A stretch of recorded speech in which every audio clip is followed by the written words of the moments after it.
سب سے زیادہ تکلیف اس وقت نہیں ہوتی جب انسان کے پاس کچھ نہ ہو، بلکہ اس وقت ہوتی ہے جب انسان اللہ سے مانگ رہا ہو اور پھر بھی خالی محسوس کرے۔ دل کے اندر ایک خاموش سوال اٹھتا ہے، پتہ نہیں اللہ تعالی نے میری فریاد سنی ہے یا نہیں۔ یہ احساس انسان کو اندر سے ہلا دیتا ہے، کیونکہ دعا صرف الفاظ نہیں ہوتی، دعا امید ہوتی ہے۔ لیکن ایک حقیقت ہے جو اکثر ہمیں کوئی نہیں بتاتا، کہ دعا بے جواب نہیں ہوتی، بس اس کا جواب ہماری سوچ سے مختلف ہوتا ہے۔ کبھی اللہ فوراً دے دیتا ہے، کبھی وقت لیتا ہے، اور کبھی وہ چیز نہیں دیتا، کیونکہ وہ اس سے بہتر کچھ محفوظ کر رہا ہوتا ہے۔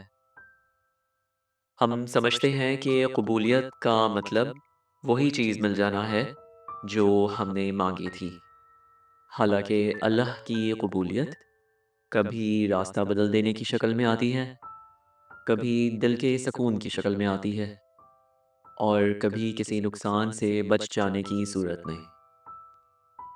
اگر آپ کو لگ رہا ہے کہ دعا قبول نہیں ہو رہی، تو اس وقت سب سے طاقتور روحانی حل کیا ہے؟ وہ یہ ہے کہ دعا کو مانگنے سے بدل کر سونپنے میں تبدیل کریں۔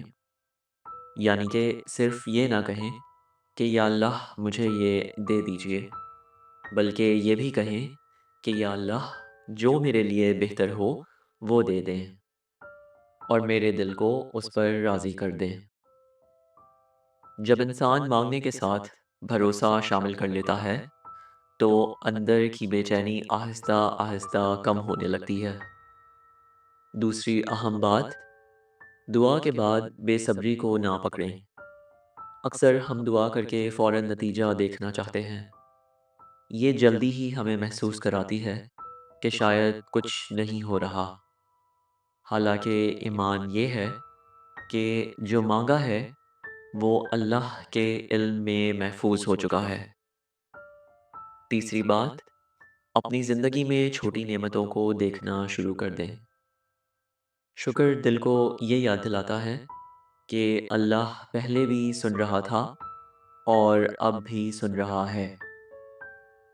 یاد رکھیے، کبھی دعا کا قبول ہونا وہ چیز مل جانا نہیں ہوتا، بلکہ وہ انسان بن جانا ہوتا ہے جو اس چیز کے بغیر بھی مضبوط ہو جائے۔